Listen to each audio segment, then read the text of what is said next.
Here I've got iPhone 10 as clone, and let me show you how to use and how to actually enter the recovery mode.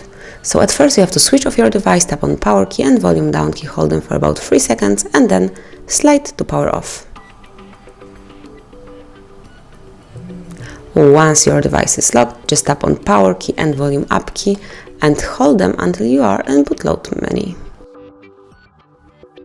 And here we are. Here you can navigate by using volume up key and then select the option by tapping on volume down key. So let's select the first option, which is recovery mode, by tapping on volume down key. Within a few seconds you will see the Android logo. As you can see, it's a fake, so here you can see not iOS but Android logo, and then tap on power key and volume up key all together.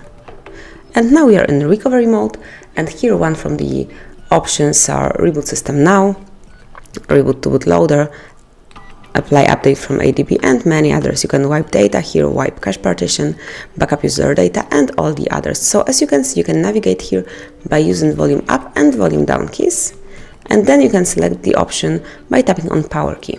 So you can select the option that you are interested in, you can perform the hard reset, you can wipe cache partition, or you can go back to the standard mode. So you have two options. You can either power off this device and then switch it on one more time, or you can reboot system now. So we will pick the first option.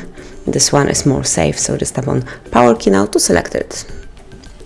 And wait a short while until your device is switched on in the standard mode.